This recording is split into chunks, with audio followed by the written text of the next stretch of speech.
اعوذ باللہ السمیع العلیم العظیم الحفیظ بوجہ الکریم وسلطانہ القدیم من الرجس الخبیث المخبث الشیطان اللعین الرجیم وقبیلہ ونفخہ ونفسہ وہمزہ۔ بسم اللہ الرحمن الرحیم۔ تمام نبیوں کے سردار حضرت محمد صلی اللہ علیہ وآلہ وسلم اور تمام مذاہب کے سردار دین اسلام کے پیروکاروں، السلام علیکم ورحمۃ اللہ وبرکاتہ۔ سلسلہ جو ہم نے شروع کیا ہے، اللہ تعالیٰ کے فضل و کرم سے بہت سے لوگ اسے سماعت کر رہے۔ آج کی گفتگو شہنشاہ نقشبندیوں کے امام طریقت والحجہ ذوالجناحین حضرت سید محمد بن محمد البخاری المعروف بہاؤالدین نقشبند رحمۃ اللہ علیہ۔ آپ کو حسین بن منصور حلاج رحمۃ اللہ علیہ کا ذکر کرنے کے بعد آپ کا ذکر میں نے کیوں کیا؟ اس کی ایک وجہ ہے، آپ نے فرمایا کہ منازل و مقامات طے کرتے کرتے مائے حضرت حسین بن منصور حلاج رحمۃ اللہ کی صفت 2 مرتبہ مجھ پہ ظاہر ہوئی۔ نزدیک تھا کہ جو آواز ان سے نکلی ہے وہ آواز مجھ سے بھی نکل جاتی۔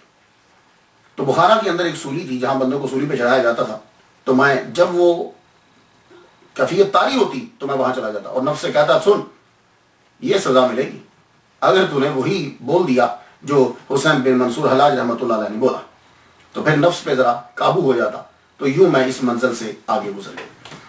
تو اس کے اندر تعریفی جملہ بھی ہے اور ان کا ذکر بھی ہے، اس لیے میں نے حضرت بہاؤالدین نقشبند رحمۃ اللہ علیہ کا ذکر شروع کیا۔ آئیے گفتگو آگے بڑھاتے ہیں، لیکن گفتگو بڑھانے سے پہلے نام کا جاننا بہت ضروری ہوتا ہے، کیونکہ اکثر اولیاء کرام جو ہیں وہ مریدین کے عطا کردہ نام یا اپنی تبلیغ اور جو ان کی صفت تھی اس کی وجہ سے وہ جو نام ملا انہیں، اس سے وہ مشہور ہوئے، ان کی محنت کی وجہ سے۔ ان کا اصل نام جو ہے وہ محمد ہے، والد گرامی کا نام بھی محمد ہے، اور دادا کا نام سید جلال الدین، اور یہ بہاؤالدین نقشبند سید ہیں، اہل بیت سے ہیں، آل رسول ہیں۔ ان کا شجرہ نسب جو ہے وہ فیملی ٹری جو ہے وہ حضرت امام جعفر صادق رضی اللہ تعالیٰ عنہ کے ساتھ جا کے ملتا ہے۔ تو یہ بات نشین رکھی، اس لیے میں سید بہاؤالدین نقشبند رحمۃ اللہ علیہ بول رہا ہوں۔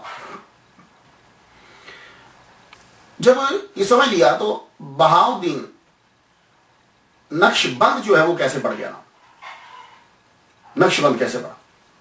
اس کی بہت سی وجوہات بیان کی گئی ہیں کہ آپ کو نقشبند کیوں کہتے ہیں۔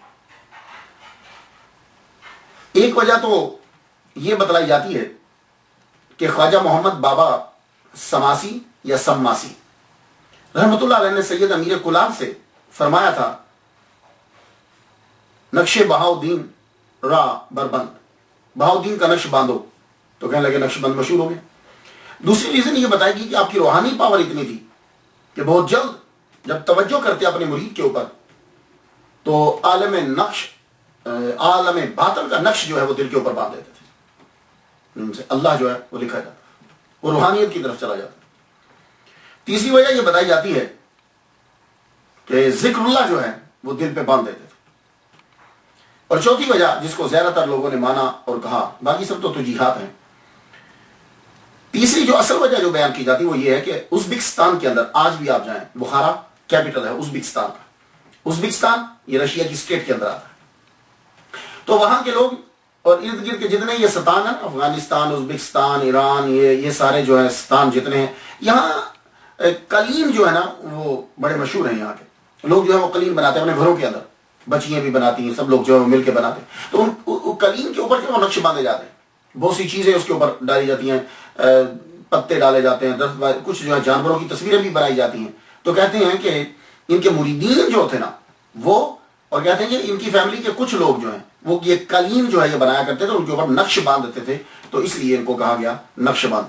God knows better، جو بھی ہے اللہ بہتر جانتا ہے۔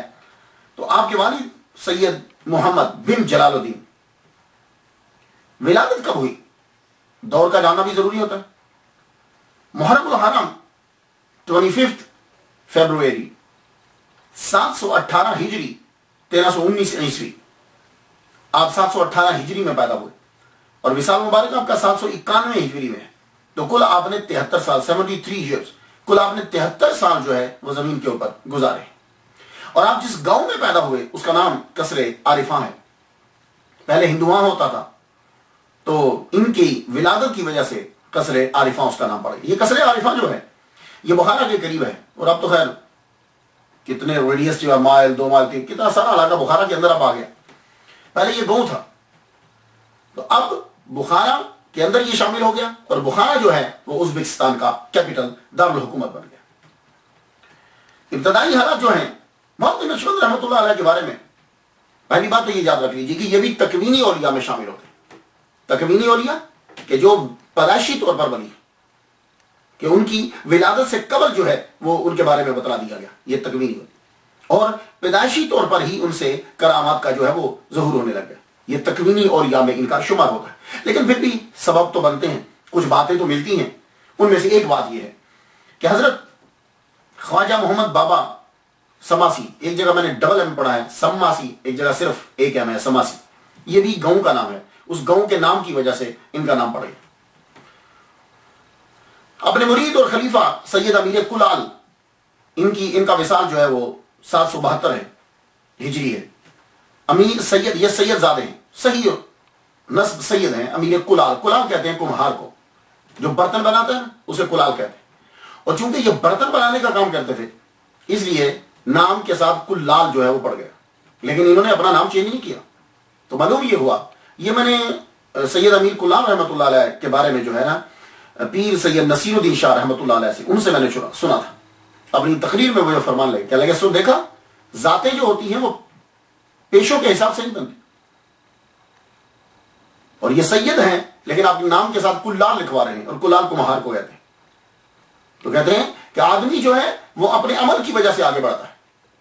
ہر انسان جو ہے وہ مائع مہین سے ہی پیدا ہوا ہے. اگر کوئی آدمی آپ کے سامنے اپنی فیملی کا تکبر کر رہا ہو, ایک تو ہوتا ہے کہ انفارمیشن, ایک ہوتا ہے تکبر کر رہا ہو, تو اسے بتلاؤ کہ پوری دنیا کے اندر آدم علیہ السلام کے بعد جتنے بھی انسان پیدا ہوئے ہیں وہ تمام انسانوں کا پروسیس ایک ہی ہے. اگر پروسیس میں فرق ہے تو تکبر کرو, اگر پروسیس میں فرق نہیں ہے تو پھر انسان, قرآن مجید کے اندر کیا ٹھہرایا گیا کہ وہی افضل ہوگا جس کے اندر خوبیاں زیادہ ہوں گی. جس کے اندر خوبیاں زیادہ ہیں وہ افضل ہے, اور جس کے اندر خوبیاں کم ہیں وہ افضل ہرگز نہیں ہو سکتا. پدرم سلطان بود میرے ابا جی بادشاہ تھے, بھائی تم کیا ہو. تو سید امیر کلال رحمت اللہ علیہ, ان کو ملنے کے لیے خواجہ محمد تشریف لایا کرتے تھے بابا. وہ جب تشریف لاتے تو قصر عارفاں کے قریب سے گزرتے تو فرماتے یہاں سے ایک مرد کی خوشبو آتی. تو آپ جانتے ہیں اولیاء کلام مرد کسے کہتے ہیں. ہم اپنی زبان کے اندر مرد کہتے ہیں, مین کو مرد کہتے ہیں, یہ مرد ہے یہ عورت ہے. لیکن صوفیاء کرام جب کسی کو مرد کہتے ہیں تو اس سے مراد ان کی کامل صوفی ہوتا ہے, کہ جس کی ساری زندگی جو ہے وہ اللہ تعالیٰ کی راہ میں گزرتی ہے اور وہ ایک انقلاب برپا کرتا ہے, اسے وہ مرد کہتے ہیں. یہاں سے ایک مرد کی خوشبو آتی. تو جب بھی کبھی وہ اپنے خلیفہ سے ملنے کے لیے آتے تو یہی فرماتے. اور پھر واپس ایک دن جب ملنے کے لیے تشریف لائے تو فرمانے لگے, سید امیر کلال سے کہتے ہیں رحمۃ اللہ علیہ سے, کیا لگے یار آج اس مرد کی آج خوشبو تیز ہو گئی ہے, آج خوشبو تیز ہو گئی ہے, لگتا ہے کہ وہ مرد پیدا ہو چکا ہے. تو اس دن حضرت سید بہاؤالدین نقشبند رحمۃ اللہ علیہ کو پیدا ہوئے 3 دن ہو چکے تھے. دیکھا آپ نے ولیوں کی ناک کا عالم کیا ہے.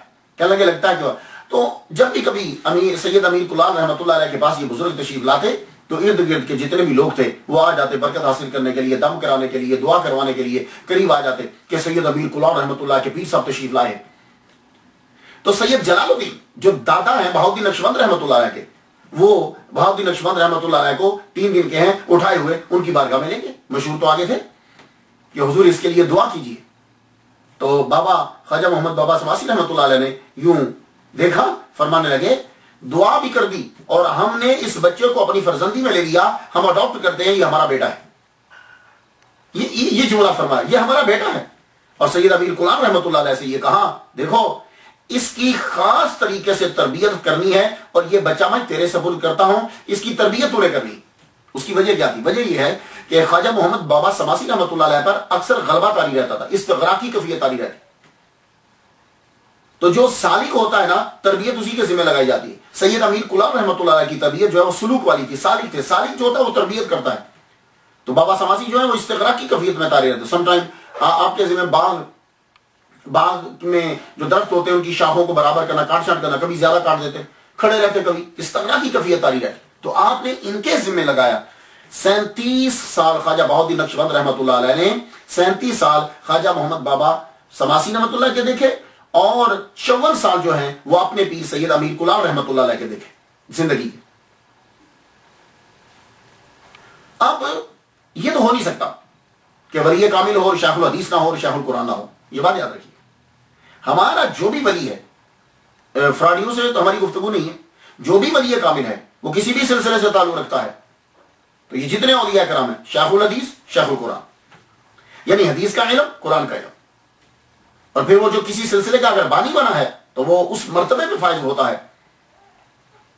تو حضرت بہاؤالدین نقشبند رحمۃ اللہ علیہ، آپ نے قرآن، حدیث، مروجہ علوم جتنے ہیں وہ آپ نے پڑھے. پڑھنے کے بعد اور اسی دوران آپ بزرگان دین سے بھی علم جو ہے وہ حاصل کرتے رہے، ان سے بھی تصوف کا علم لیتے رہے. ایک مرتبہ یہ ابتدائی کچھ دن ہے، خواب دیکھتے ہیں کہ خواب میں ایک چہرہ دکھائی دیا، اور چہرہ بہت واضح چہرہ. اس چہرے کو جب دیکھا تو بڑا شوق پیدا ہوا، اشتیاق پیدا ہوا. صبح اٹھ کر اپنی دادی اماں سے خواب بیان کرتے ہیں، دادی اماں میں نے ایک بڑا خوبصورت حسین چہرہ دیکھا ہے. تو دادی اماں نے بتایا، بیٹے اس خواب کی تعبیر یہ ہے کہ تم ایک ترک شیخ بزرگ سے فیض حاصل کرو. کہنے لگے اچھا. پھر اپنے مشغول ہو گئے. خاص طور پر آپ کے اوپر آپ کے دادا کی نظر آئی تھی، سید جلال الدین رحمۃ اللہ علیہ. وہ اس بچے کی، اپنے پوتے کی تربیت کا بڑا خیال کر رکھتے، اس وقت کیا پڑھنا ہے، کس بزرگ سے ملاقات کروانی ہے، کس کی صحبت میں بچے کو بٹھانا ہے. دادا خاص طور پہ نظر رکھتے، اب کہاں جاؤ، کہاں بیٹھو. دادا کی خاص نظر رہتی ان کے اوپر. تو ابتدائی علوم جو ہیں وہ پڑھ چکے کافی. 20 سال تک تو آپ نے تقریباً سب پڑھ لیا تھا. لیکن اسی دوران جو واقعات ہیں وہ میں آپ کو چند بیان کرتا جاتا ہوں. ایک دن بخارا کے بازار سے گزر رہے، خواب کو دیکھے ہوئے کچھ ایسا ہو گیا، لیکن تلاش کرتے رہتے ہیں کہ وہ بزرگ کا چہرہ جو ہے مجھے نظر آئے.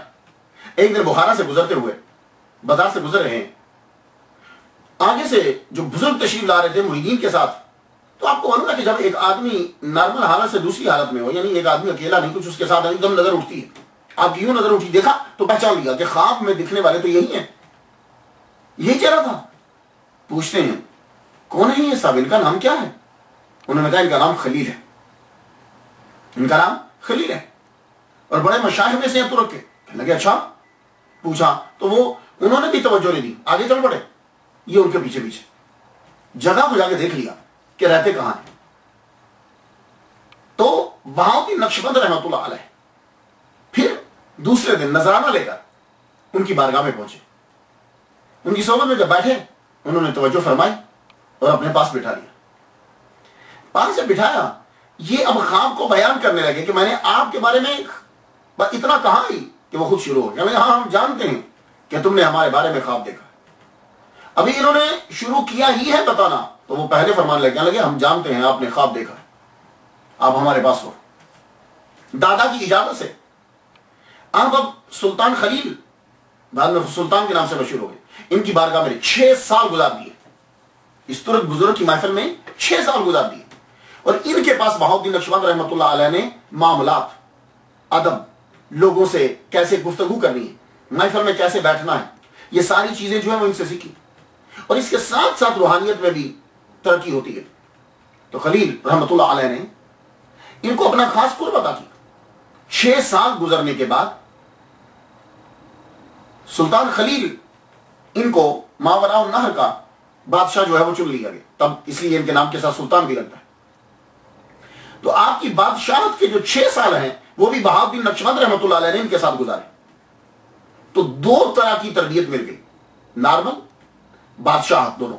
اور اب یہاں سے آپ اندازہ لگا لیجئے کہ اگر ماوراء النہر یہ جو سلطان ہیں، سلطان خلیل، اگر یہ ان کو اپنے ساتھ رکھ رہے ہیں تو اسے یہ اندازہ ہوتا ہے کہ یہ بھی کوئی عام خاندان نہیں ہے، ورنہ کسی عام نارمل آدمی کو اپنے قرب اتنا نہیں دیا جاتا. تو اس سے اندازہ ہوتا ہے کہ کوئی اچھے خاندان اور بڑھیا خاندان کے.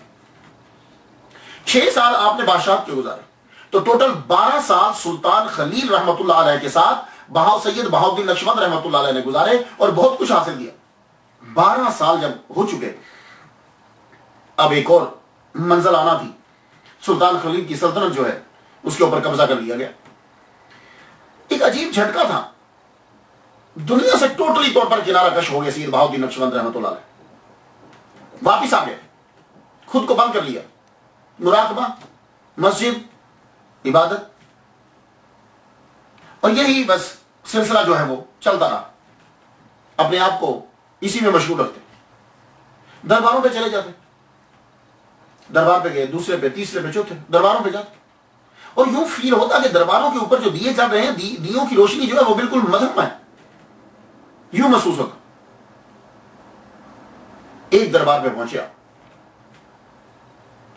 ایک دربار پہ جب پہنچے، وہاں بیٹھے، تو وہاں کا جو دیا تھا، دیا جو جل رہا تھا، اس کی لائٹ زیادہ تھی ذرا. اب وہاں بیٹھ گئے.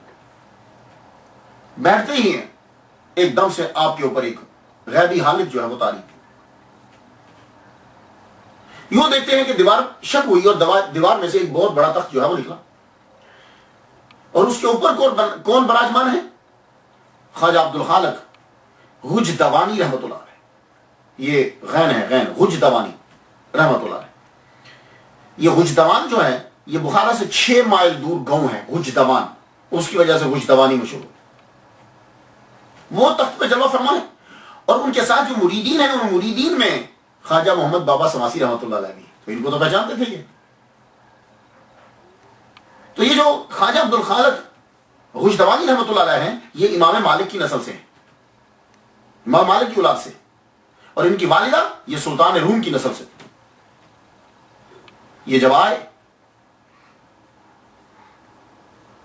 انہوں نے خواجہ محمد بابا سماسی رحمت اللہ کی طرف اشارہ کرتے ہوئے کہا، یہ ہے وہ جوان جس نے ٹوپی دی ہے آپ کو. میں نے عرض کی، ان کو تو جانتا ہوں، ٹوپی کا معلوم نہیں ہے. خواجہ عبدالخالق حجدوانی رحمت اللہ علیہ نے اشارہ ان کی طرف، ان کو تو میں جانتا ہوں لیکن ٹوپی کا معاملہ مجھے معلوم نہیں ہے. فرمایا وہ تمہارے گھر پہ ہے، اور آپ کو یہ کرامت دی گئی ہے کہ آئی ہوئی مصیبت آپ کی برکت سے دفع ہو جاتی. یہ خواجہ عبدالخالق حجدوانی رحمت اللہ علیہ سید بہاؤالدین نقشبند رحمت اللہ علیہ سے کہہ رہے ہیں.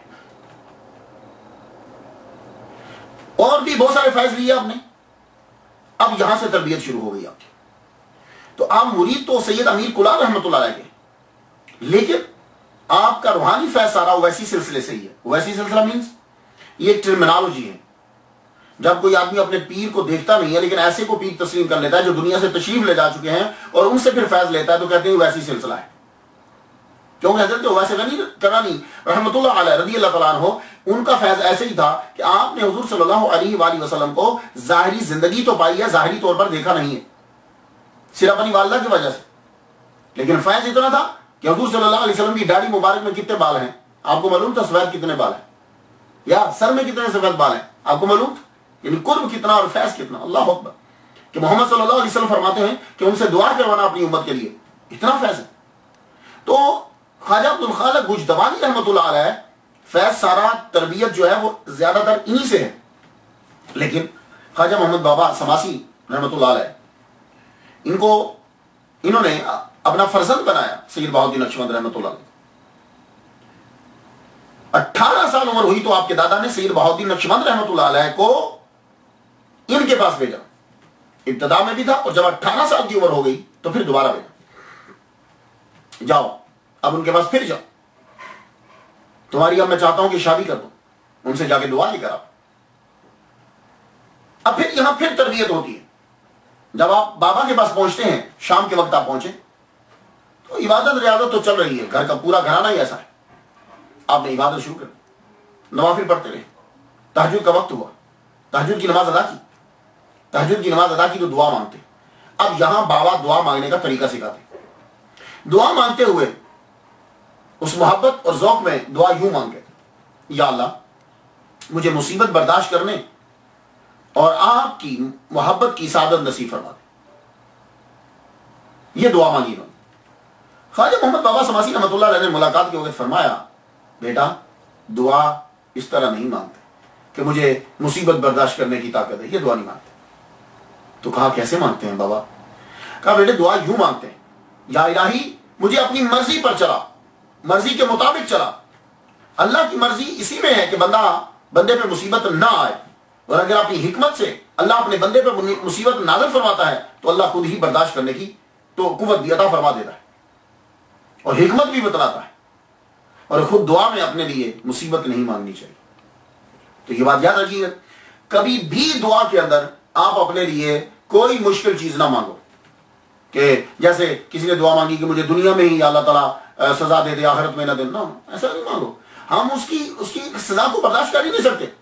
اور دعا مانگنے کا ایک طریقہ ہوتا ہے. دعا میں ہمیشہ عافیت مانگو, خیر و عافیت, خیر و عافیت. اور عدل بھی نہ مانگو, کوئی احسان, اے اللہ احسان دے, اپنا احسان کر, اپنا فضل کر, اپنی رحمت نازل فرما. میں ایک بات بتا دوں آپ کو, اس سے ذرا سمجھ آ جائے گی. ایک دفعہ ایک بزرگ ایک جیل میں گئے تو وہاں انہوں نے اپنی نظر سے دیکھا کہ یہ بندہ تو بے گناہ ہے, بندہ بے گناہ ہے اور ولی کامل ہے, یہ یہاں کیوں بیٹھا ہوا ہے؟ کہنے لگے یار تم نے کیا جرم کیا, تم جیل میں کس لیے آئے ہو؟ تو معلوم ہے وہ کیا کہنا, جرم تو وہ نہیں کیا. تو کیا کیوں آئے پھر؟ یا پولیس پکڑ کے لے آئی؟ ایسے تو پولیس نہیں پکڑ کے لاتی, کیا ہوا؟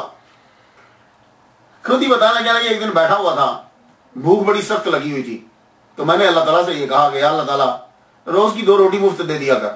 بھائی اتنا ہی کہا تھا تو پولیس پکڑ کے لے آئی. کہنے لگے اوہو بس اب تو یہاں بیٹھا ہوا روٹی مفت کی تجھے میرے یہ دعا قبول ہوگی. تو مانگنا یا اللہ جو بھی چیز مانگو کو یا اللہ خیر و عافیت والی چیز دے, خیر و عافیت والی. تو یہی وہ دعا ہے کہ دعا کے اندر مصیبت کو طلب نہیں کرنا. دسترخوان بچھا, کھانا لگایا گیا, کھانا کھایا, کہتے چل بیٹا اٹھ چلتے, اور روٹی اٹھائی دسترخوان سے اور کہا یہ رکھ لو پاس. وہ سوچنے لگے سالن ہے نہیں, روٹی صرف دے دی, تو کہا کہ روٹی دی, روٹی رکھ لی. لیکن وہ لوگ ہوتے تھے وہ سوال نہیں کرتے تھے, ان کو معلوم ہوتا تھا کہ یہ بڑوں نے جو گفتگو کی ہے اس کے اندر کوئی حکمت ضرور ہوگی. وہ بڑوں کو بڑا سمجھتے تھے. آج کل کے لوگوں کو سمجھایا جائے تو وہ ناراض ہو جاتے اور ان کو ریزن کی سمجھ نہیں آتی, تو وہ سمجھتے کہ اگلا بندہ غلط کہہ رہا ہے. ایسا ہرگز نہیں ہوتا. اور یہی پیری مریدی میں ہوتا ہے کہ مرید سوال نہیں کرتا, اسے معلوم ہے کہ یہ جو کہہ رہا ہے یہ میرے فائدے کی بات کر رہا ہوگا, خواہ مجھے سمجھ نہیں آیا. روٹی جو ہے اٹھا لی, روٹی رکھ لی, فرمایا چلو اب چلتے ہیں. جا رہے ہیں قصر عارفان کی طرف چلنا ہے, امیر کلال سے ملنا ہے, وہاں پہنچنا ہے. رستے میں ایک جگہ پھر اترے, ایک عقیدت مند آیا, آ کے ملا, بڑی محبت سے ملا, لیکن وہ پریشان ہے. فرمان لگے تو پریشان کیوں ہے؟ کہنے لگا حضور بالائی تو ہے, یہ دودھ کے اوپر جو ملائی ہوتی ہے جس کو ملائی کہتے ہیں, بالائی تو ہے حضور, یعنی کریم جو ہے وہ تو ہے, روٹی نہیں ہے. آپ نے فرمایا, سید بہاؤالدین نقشبند رحمہ اللہ کی طرف دیکھتے ہوئے کہنے لگے بچے وہ نکال روٹی, دیکھا کام آئی نا, تو اس وقت کے لیے تمہیں روٹی دی تھی, مجھے معلوم تھا کہ جہاں ہم اتریں گے اس کے پاس بلائی ہے, روٹی نہیں ہے. اللہ اکبر, اللہ شان. اس کے بعد اب وہاں پہنچے. بابا کی زندگی کے آخری 37 سال انہوں نے دیکھے, اور ان کے جانے کے بعد سید جلال الدین رحمۃ اللہ سمرقند لے گئے, وہاں بزرگان دین سے ملاقات کی. پھر بخارا میں سید بہاؤالدین نقشبند رحمۃ اللہ علیہ کی شادی کرا دی. اللہ تعالیٰ نے آپ کو بیٹی بھی عطا فرمائی, اللہ تعالیٰ نے آپ کو اولاد دی. سید امیر کلال رحمۃ اللہ علیہ, ان سے بھی تربیت حاصل کی سید بہاؤالدین نقشبند, اور انہی کے ذمہ تو لگا کر لیے تھے کہ تم بہاؤالدین کی تربیت کرنا. اب خواجہ بہاؤالدین نقشبند رحمۃ اللہ علیہ عبد الخالق غجدوانی سے فیض جو ہے وہ لے رہے. جب بابا Sammasi at a time back وقت ہر ایک کی آرزو ہے کہ فیض جو ہے وہ دیا جائے. کیوں؟ ایک چمکتا ہوا ستارہ بنا, اس کی تربیت کرنی ہے, ہر ایک کو آرڈر ہے, سروں طرف سے ان کی تربیت کی جا رہی, فیض دیا جا رہا ہے. اور عبد الخالق غجدوانی رحمۃ اللہ علیہ آپ غیب سے ان کی تربیت کر رہے ہیں, اور زیادہ تر فیض روحانی انہی سے دیا آپ نے. ایک دن آپ کی طرف سے آرڈر آتا ہے عبد الخالق غجدوانی رحمۃ اللہ علیہ سے, غیب سے, جاؤ اس صحرا میں جاؤ, 3 دن روزہ رکھنا, چوتھے دن پہاڑ کے دامن میں ایک آدمی ملے گا, وہ تمہاری طرف آگے بڑھے گا, تمہیں کہے گا کہ میں تیرا قرض دینا چاہتا ہوں, توجہ مت دینا. اور نشانی اس کی یہ ہے کہ گھوڑے پہ ہوگا, گھوڑے پہ زین نہیں ہوگی. اس کی بات سننا, یہ ایک امتحان ہے, جاؤ. تو یہ صحرا میں کیوں بھیجا؟ وہ بندے سے ملاقات کیوں کروائے؟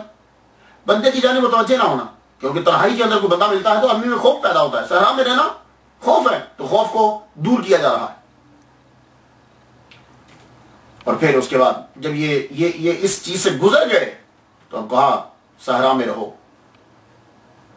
اور تمہارے ذمہ یہ لگایا جاتا ہے کہ دیکھو یہاں مراقبہ کرو، خوف نکل جائے من سے۔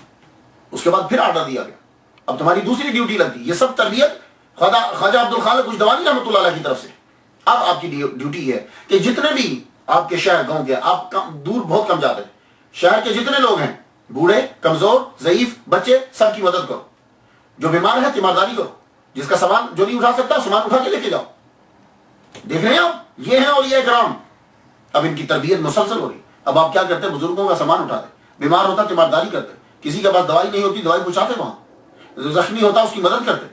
پھر آرڈر آیا، اب جانوروں کی جا کے خدمت کرو، جس جانور کو تم دیکھو زخمی ہے، بھوکا ہے، جاؤ۔ اب جانوروں کی خدمت تمہارے ذمہ لگا دی گئی۔ تو خواجہ عبدالخالق کچھدوانی رحمۃ اللہ علیہ نے اب یہ دوسرا ایک اور سبق شروع ہو گیا۔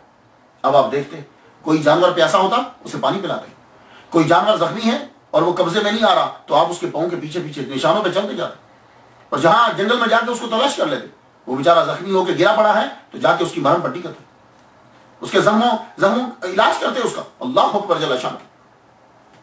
اسی طریقے سے پھر ایک مرتبہ ایک پیاسے کتے کو آپ نے پانی پلایا، اس کتے نے اس انداز سے جو ہے وہ آسمان کی طرف اٹھایا کہ جیسے پروردگار عالم سے ان کے لیے دعا کر رہا، تو فرمان لگے اس کے بعد واقعی میرے بہت سارے منازل جو ہیں وہ بلند ہوئے۔ اللہ اکبر جل شان۔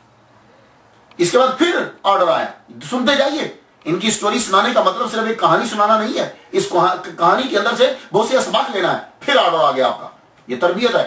اب تم نے اماطۃ الاذى، اب طریق، راستے میں سے تم نے تکلیف دہ چیزیں اٹھانی، وہ چیزیں کہ جن چیزوں سے دوسروں کو تکلیف پہنچتی ہے وہ چیزیں تم نے ہٹانی۔ اب آپ رستے میں جاتے کہ جس سے جسم کو تکلیف پہنچتی ہے وہ بھی رستے سے ہٹاتے، جس سے طبیعت کو تکلیف پہنچتی ہے وہ گند بھی رستے سے ہٹاتے۔ اللہ اکبر جل شان۔ دیکھ رہے ہیں آپ سید بہاؤالدین نقشبند رحمۃ اللہ علیہ، یہ آپ کا سفر جو ہے یہ تقریباً 7 سال کا یہ دورانیہ ہے۔ اللہ اکبر جل شان۔ پھر آپ ایک دن سید امیر کلال رحمۃ اللہ علیہ کی بارگاہ میں پہنچے، بارگاہ میں پہنچے، پاؤں میں کانٹے چبھے ہوئے، پاؤں زخمی ہے، کپڑے جو ہیں پھٹے ہوئے، یہ صحرا اور یہ سارا سفر جنگلوں کا کاٹ کر پہنچے واپس۔ سید امیر کلال رحمۃ اللہ علیہ نے نظر ہی نہیں فرمایا، وہیں چھوڑ دیا، توجہ نہیں کی۔ آپ کا ایک دفعہ من چاہا کہ یار اتنی بے رخی میں اٹھ جاؤں، لیکن پیر کے دروازے کے اوپر ہی سر رکھ کے لیٹ گئے۔ تہجد کے وقت سید امیر کلال رحمۃ اللہ علیہ باہر نکلے، بہاؤالدین نقشبند کو دیکھا کہ وہی ہے، اٹھایا، اٹھا کے اپنے کمرے میں لے کر خود اپنے ہاتھوں سے سید بہاؤالدین نقشبند رحمۃ اللہ علیہ کے کانٹے نکالے۔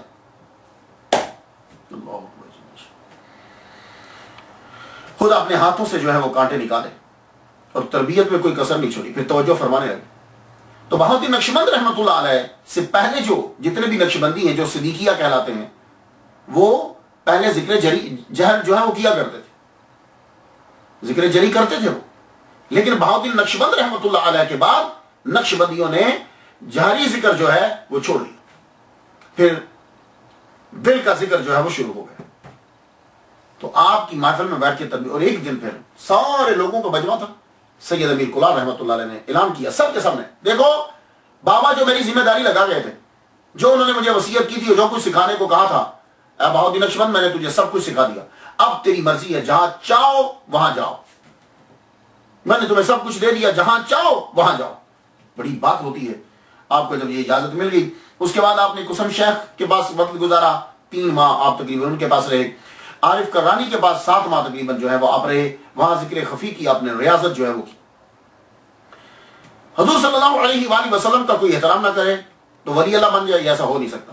حضور صلی اللہ علیہ وسلم کی اتباع اور احترام کے بغیر کوئی ولی نہیں بن سکتا، یہ بات یاد رکھنا، یہ نشانی ضرور دیکھا کرنا کہ اس شخص کے اندر احترام ہے۔ بہاؤالدین نقشبند رحمۃ اللہ علیہ کے اندر ہم یہ دیکھتے ہیں احترام، اللہ اکبر جل شانہ، احترام اتنا کہتے ہیں کہ میں سیر کرتے کرتے مقامات با یزید بستامی سے بھی گزر گیا، شیخ شبلی کے مقامات سے بھی گزر گیا، شیخ جنید بغدادی کے مقامات سے بھی گزر گیا، ابن منصور حلاج کے مقامات سے بھی میں گزر گیا، حسین ابن منصور حلاج کے مقامات سے بھی گزر گیا. پھر میں دیکھتا ہوں کہ ایسی بارگاہ میں پہنچا کہ اس جیسی کوئی بڑی بارگاہ نہیں ہے. تو میں سمجھ گیا کہ یہ بارگاہ محمد مصطفیٰ صلی اللہ علیہ وآلہ وسلم کی بارگاہ. تو فوراً میں نے اپنا سر نیاز جو ہے وہ جھکا دیا. اللہ اکبر.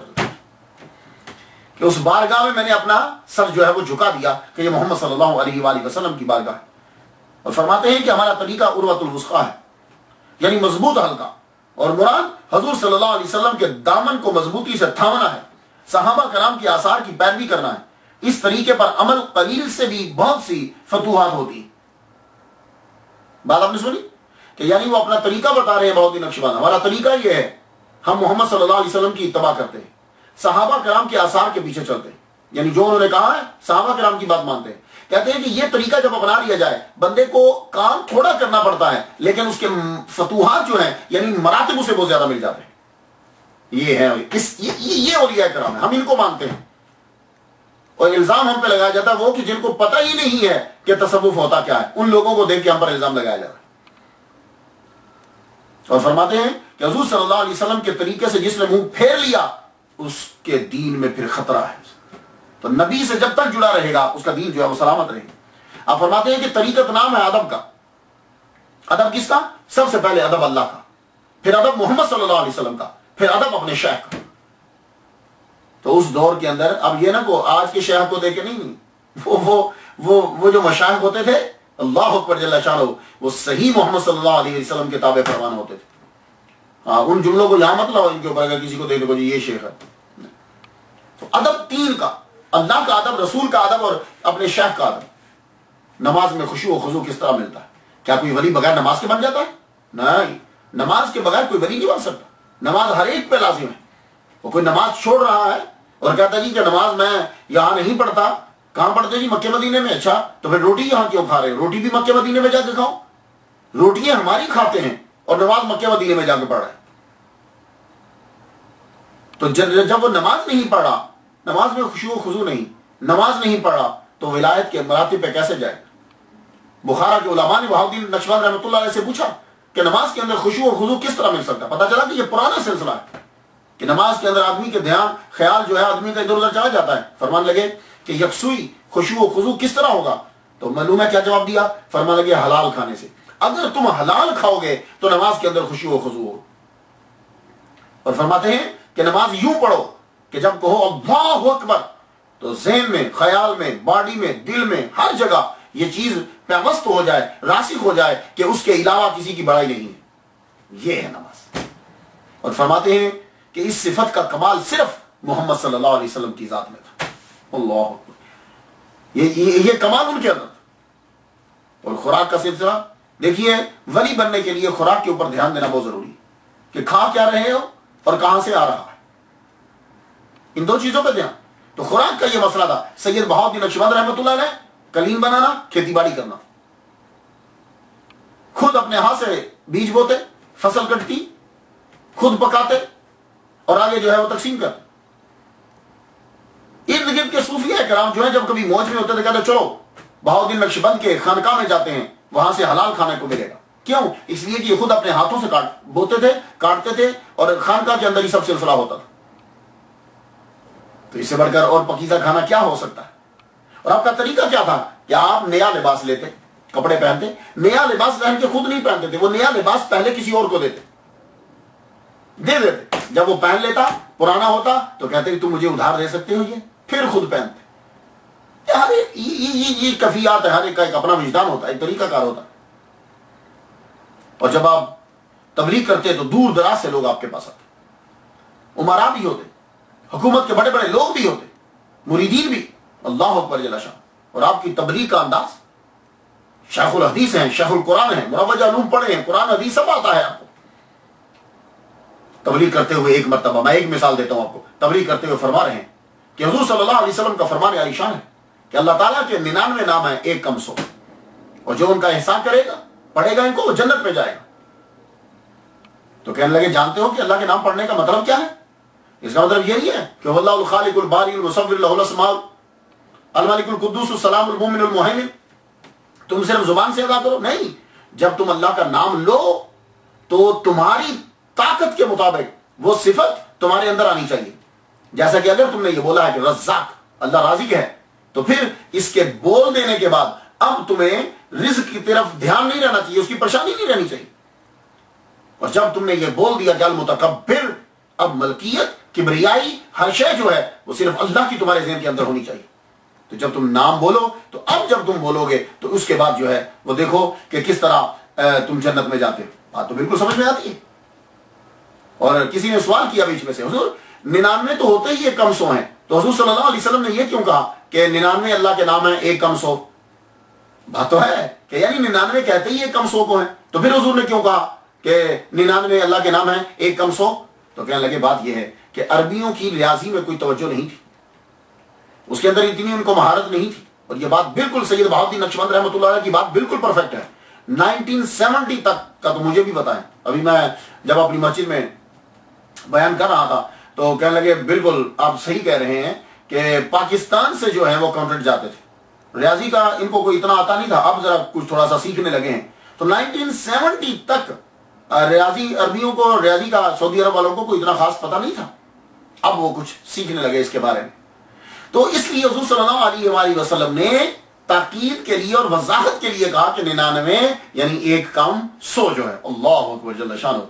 محمد مصطفیٰ صلی اللہ علیہ وآلہ وسلم کہ جو ماننے والے ہوتے ہیں وہ استقامت کے اوپر زیادہ، جتنا کوئی ولی بڑھتا جائے گا وہ استقامت کی طرف بڑھتا جائے گا، پھر کرامت کو چھوڑتا جائے گا. کیا مطلب؟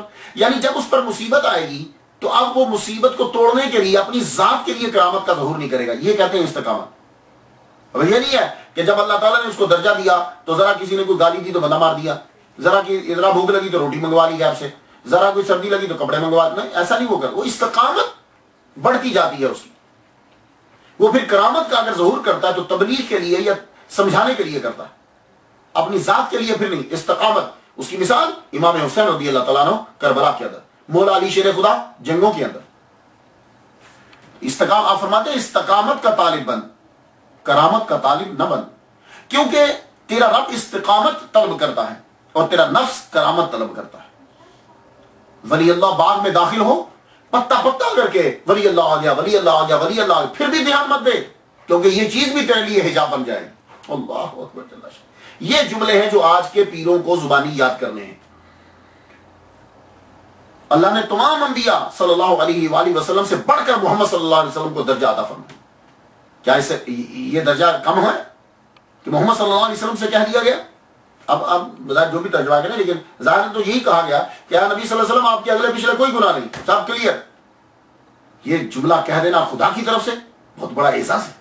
خاص کا ترجمہ بعد میں کیا جاتا ہے کہ آپ کے صدقے سے امت کے گناہ معاف کر دیے، لیکن یہ بڑی بات ہے. پھر بھی محمد صلی اللہ علیہ وآلہ وسلم سید الانبیاء ہیں، آپ کو معلوم ہے، تمام بندوں کے سردار ہیں، آپ کو معلوم ہے، آپ پر قرآن اتارا گیا، آپ کو معلوم ہے، کعبہ کو حسین دیجیے، آپ کو معلوم ہے، اناتینا کل کوثر، آپ کو معلوم ہے. پھر بھی کہتے ہیں، پھر بھی کھڑے رہتے ہیں اور کہتے ہیں ایسے شدیقہ سے، کیا میں اللہ کا شکر گزار بندہ نہ بن جاؤں؟ اللہ اکبر. سید بہاؤالدین نقشبند رحمۃ اللہ علیہ نے 2 حج کیے. ایک حج تو جوانی میں کیا، تقریباً 30 سال کی عمر کے قریب. دوسرا حج جو ہے وہ آپ نے، اور جب پہلا حج کرنے کے لیے آپ گئے تو آپ کو معلوم ہے کہ آپ مینا میں ہوتے ہو نا، 10ویں ذی الحج آتی ہے تو لوگ قربانیاں دیتے ہیں. تو آپ نے بکرا قربان کرنے کا، اے لوگو آج ہم نے اپنا بیٹا بھی رب کے نام میں قربان کر دی. اور جب واپس آ کر پتہ کیا تو این 10 ذی الحج کو ہی آپ کا بیٹا دنیا سے رخصت ہو. دوسری مرتبہ آپ نے جو حج کیا خواجہ محمد پارسا رحمۃ اللہ علیہ کے ساتھ کیا. آپ کا طریقہ، ایک چیز جو ان کے اندر میں پاتا ہوں، وہ فرماتے ہیں کہ صحبت اختیار کرو، صحبت شیخ. یہ جو تم خلوتوں میں بیٹھتے ہو، جو تم گوشہ نشینی کرتے ہو، اسے شہرت ہوتی ہے، اور جو شہرت ہے وہ حجاب ہوتی ہے، وہ فطرہ ہے. اس لیے شیخ کے ساتھ بیٹھو، جمعیت صحبت، عام بیٹھو، سامنے پیر کے بیٹھو. اور توحید کا سبق دیتے ہو کہتے ہیں سنو لا الہ الا اللہ محمد رسول اللہ تم پڑھتے ہو، سمجھتے ہو میننگ کیا ہے؟ لا الہ جب پڑھتے ہو تو اپنے وجود کی نفی ہو جاتی. لا الہ وجود کی نفی ہوگی، الا اللہ تو اس کا مطلب یہ تھا بس اللہ ہی اللہ ہے، بس اللہ ہی اللہ ہے، سب چیزوں کی نفی کر دی. اور جب محمد رسول اللہ تم پڑھتے ہو تو مطلب ہے کہ ہم نے خود کو حضور کا تابع فرمان بنا لیا۔ یہ انہوں نے لا الہ الا اللہ کا ترجمہ کیا۔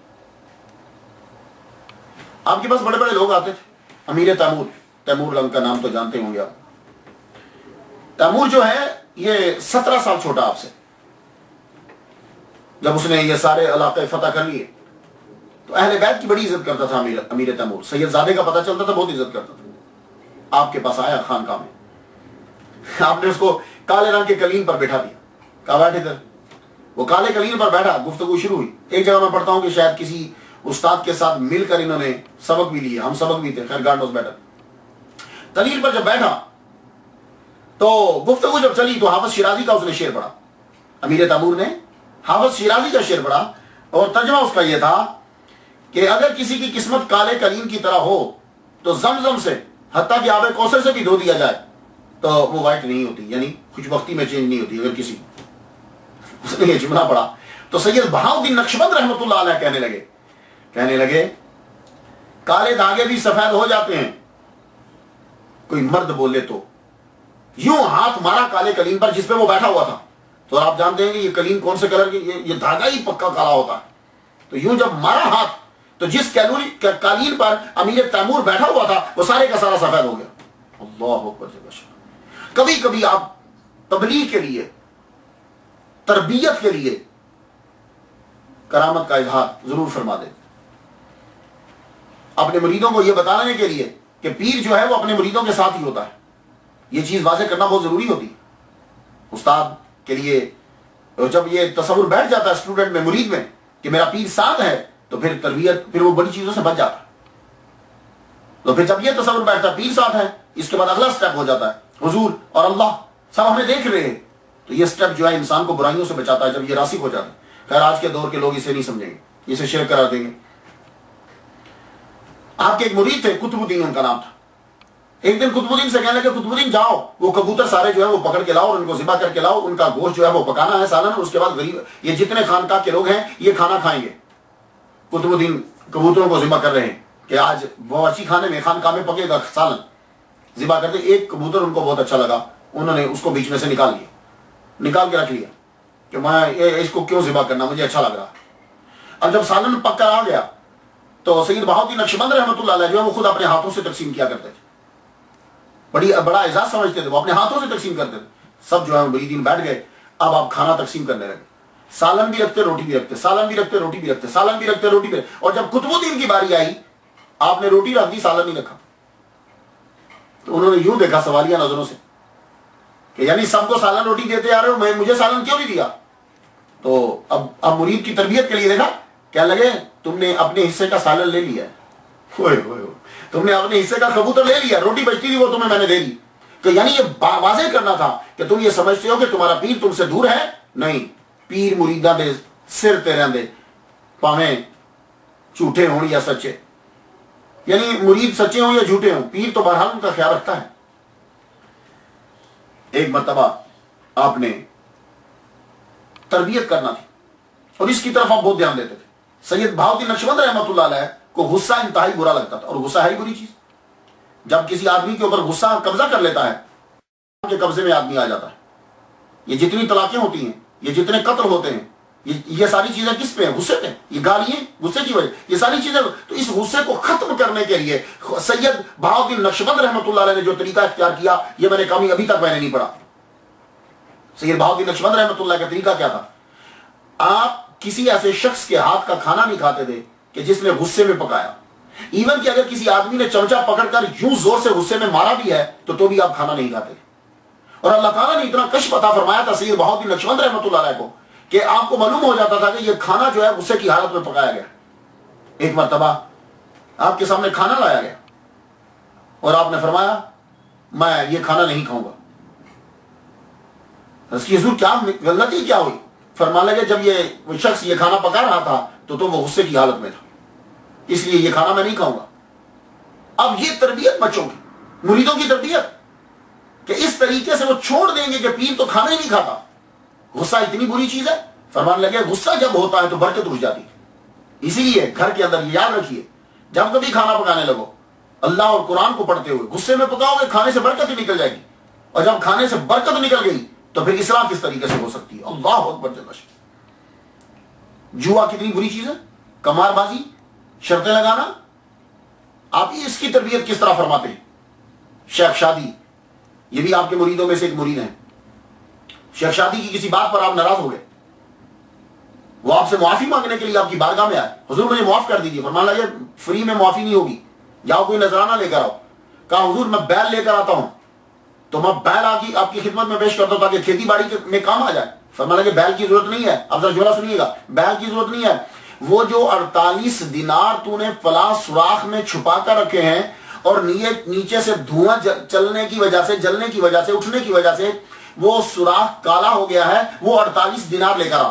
اللہ اکبر جل شانہ، وہ 48 دینار لے کر آ۔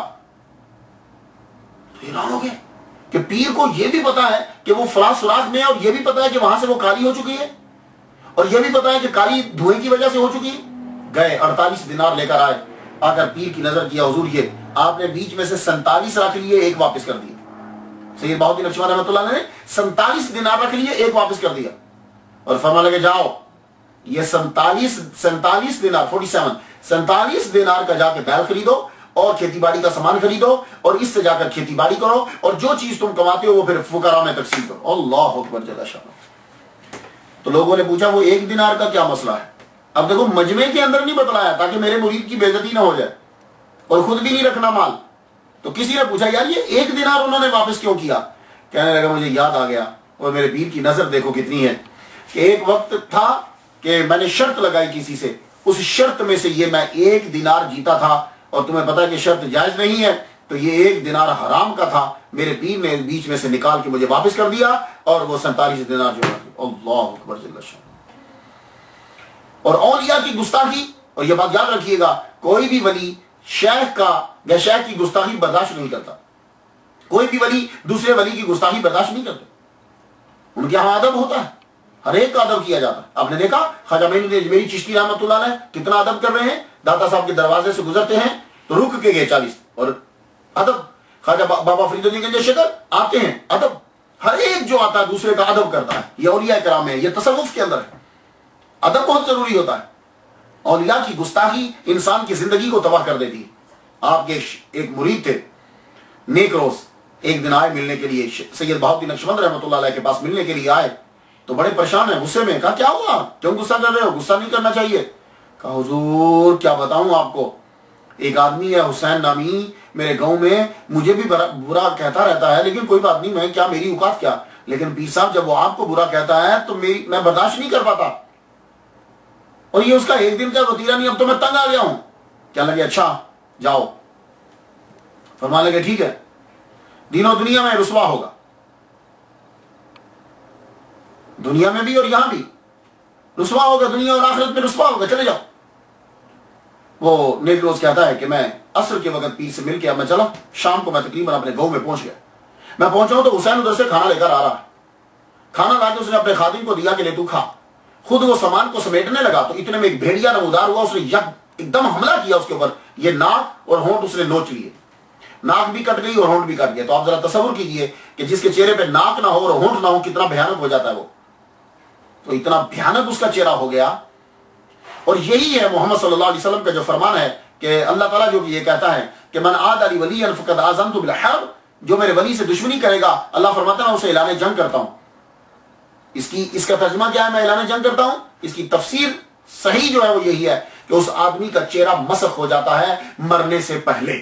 یہ یاد رکھ لیجیے، اس کا یہی ترجمہ، فقط آزمت بالحرب کا ترجمہ یہ نہیں کہ اللہ تعالیٰ اس کو گولی مارے گا، اللہ تعالیٰ یا تلوار چلائے گا، مرنے سے پہلے اس کا چہرہ مسخ ہو جاتا ہے۔ تو اگر اپنے چہروں کو خوبصورت رکھنا چاہتے ہو تو پھر اولیاء کرام کی عزت اور تعظیم کرو۔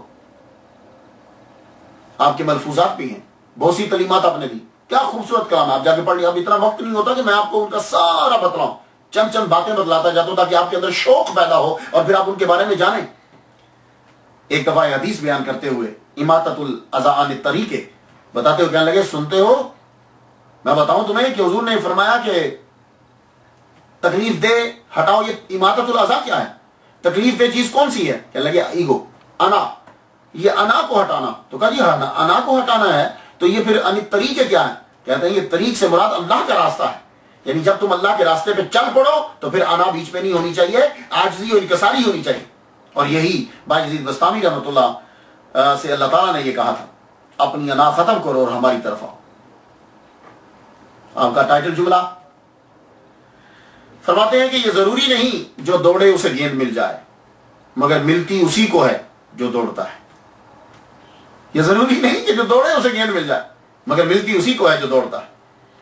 آپ کی زیادہ تر روایات آپ کے مرید اور آپ کے داماد حضرت علاء الدین عطار رحمۃ اللہ علیہ سے روایات ہیں. اپنے ڈیٹیل کے ساتھ ان کے واقعات کو لکھا ہے. علاء الدین عطار رحمۃ اللہ علیہ آخری عمر، اور آپ اپنے حجرے میں رہیں گے. آپ اپنے حجرے میں ہی ہمہ وقت رہتے، جہاں آپ کا مزار ہے، آپ کی اپنی جگہ ہے، اور یہی آپ کا یہ باغ سارا، یہ جگہ سب آپ کی تھی. اسے آپ غور سے ملاحظہ کیجیے، کچھ ان کے بارے میں جان لیجیے. یہ جو تصویر آپ دیکھ رہے ہیں یہ ان کی شبیہ ہے. حضرت سید بہاؤالدین نقشبند رحمۃ اللہ علیہ کی کسی شخص نے جو ہے وہ ہاتھ سے بنائی ہوگی. یہ جو ہے یہ جگہ آپ جس طرح نشان دیکھ رہے ہیں یہ ان کا اپنا کمرہ تھا، اور یہیں جو ہے حجرہ بنایا گیا. یہ آپ کا روزہ مبارک ہے. یہ اسے واکنگ ٹری جو ہے وہ بولا جاتا ہے. یہ اسٹک ہوتی تھی، بعد میں یہ درخت بن گیا. یہ ہاتھا یہاں لوگ جو ہیں وہ بیٹھتے ہیں. آئیے اب ڈیٹیل سے ذرا دیکھیے. یہ پورا کمپلیکس ہے. یہ کمپلیکس یہ آپ کی اپنی جگہ تھی، یہاں باغ تھا آپ کا. اس میں اپنی ظاہری زندگی کے اندر آپ نے یہاں مسجد بنائی، خانقاہ بھی یہی تھی، مدرسہ بھی یہی تھا، آپ کا حجرہ مبارک بھی جو ہے وہ یہی تھا. بعد میں مرور زمانہ وقت گزرتے گزرتے یہاں جو ہے اب یہ آثار قدیمہ کا بھی مرکز ہے، لوگ آتے ہیں، اور روحانیت کا بھی یہاں مرکز ہے. یہ ہاتھ آپ دیکھ رہے ہیں، یہاں عورتیں بھی آتی ہیں، مرد بھی جو ہے وہ یہاں آتے ہیں اور آ کر جو ہے وہ زیارت کرتے ہیں. اب یہ ازبکستان جو ہے، یہ بخارا اس کے کیپٹل ہے ازبکستان کا. اب یقیناً یہاں بریلوی تو نہیں آئے ہوں گے نا، یہ تو ہم سے بھی پہلے کے ہیں، بریلویوں سے بھی پہلے کے ہیں، اللہ حضرت کی پیدائش سے بھی پہلے کے ہیں یہ لوگ. تو یہاں آ کر جو ہے یہ سلام پڑھتے ہیں، فاتحہ بھی جو ہے وہ پڑھتے ہیں. یہ پورا جو ہے ہاتھ آپ دیکھ رہے ہیں یہ ان کی اپنی ہی زمین تھی. سید بہاؤالدین نقشبند رحمۃ اللہ علیہ کی اپنی ہی زمین تھی، یہیں وہ رہتے تھے. تو آپ نے نصیحت یہ فرمائی تھی اور وصیت یہ فرمائی تھی کہ میرے حجرے کے اندر ہی میری جو ہے وہ قبر، یہ ان کا حجرہ تھا، یہ کمرہ تھا. دیکھ رہے پورا ہاتھ تھا، بالکل ذرا ڈفرینٹ سا نظر آ رہا ہے نا، بہت بڑا نظر آ رہا ہے. تو یہیں آپ کو جو ہے وہ روزہ آپ کا بنا دیا گیا.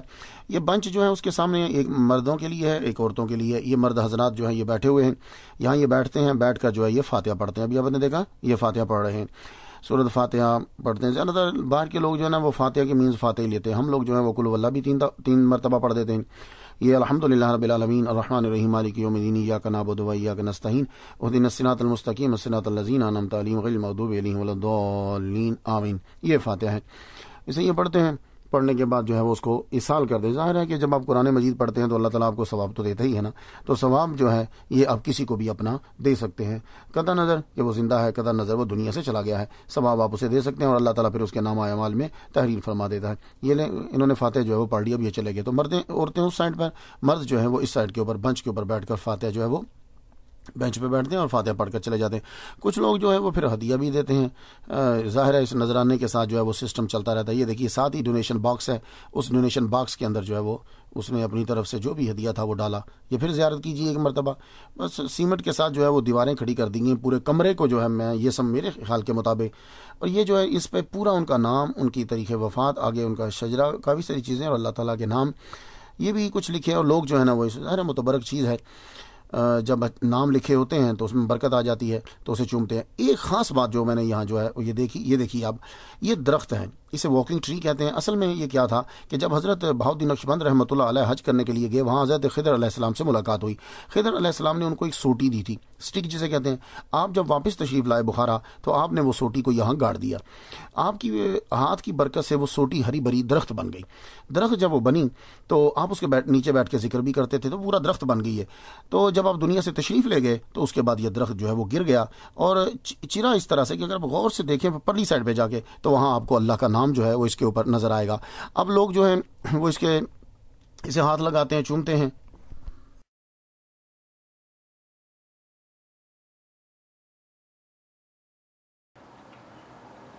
شیخ علاء الدین رحمۃ اللہ سے کہ یاسین پڑھو، اور جانے سے پہلے آپ کیا کہتے ہیں؟ ہم تمہیں بتلائیں گے، جب ہمارا وقت آئے گا تو ہم تمہیں بتلائیں گے کہ مرتے کیسے. تو شیخ علاء الدین سے یہ کہا اپنے داماد سے تم یاسین پڑھو. سورہ یاسین جب پڑھی جانے لگی، آدھی سورہ یاسین پڑھی گئی، کمرہ روشن ہو گیا، تجلیات کا ظہور ہونے لگا. آپ نے ایک دم سے ہاتھ اٹھا دیا، ہاتھ اٹھایا، آدھی یاسین ہوئی. آپ نے ہاتھ اٹھایا، مانگتے رہے مانگتے رہے مانگتے رہے مانگتے رہے، اللہ سے دعا کرتے رہے، پھر ایک دم سے آپ نے ہاتھ اپنے یوں جب چہرے پر پھیرا اور اسی وقت جو ہے وہ آپ کی روح جو ہے وہ کف سے انصری سے پرواز کر گئی، آپ نے روح کو جو ہے وہ خیرات کر دیا۔ تو 791 ہجری سوموار 3 ربیع الاول کو آپ کا وصال ہوا۔ تو اگر کبھی ازبکستان میں جانا ہو تو ضرور زیارت کیا کریں۔ اور ازبکستان کے دارالحکومت بخارا میں جو ہے وہ آپ کا روزہ ہے۔ میں نے تو ایک دفعہ فاتحہ پڑھ دی ہے اور آپ لوگوں کے لیے آپ بھی ان کے لیے فاتحہ ضرور پڑھیے۔ اللہ تعالیٰ ہمیں عمل کی توفیق عطا فرمائے۔ ٹائٹل جملہ سماعت کر لیجئے، یہ ضروری نہیں جو دوڑے اسے گیند اسے بال مل جائے، مگر ملتی اسی کو ہے جو دوڑتا ہے۔ وآخر دعوانا الحمدللہ رب العالمین۔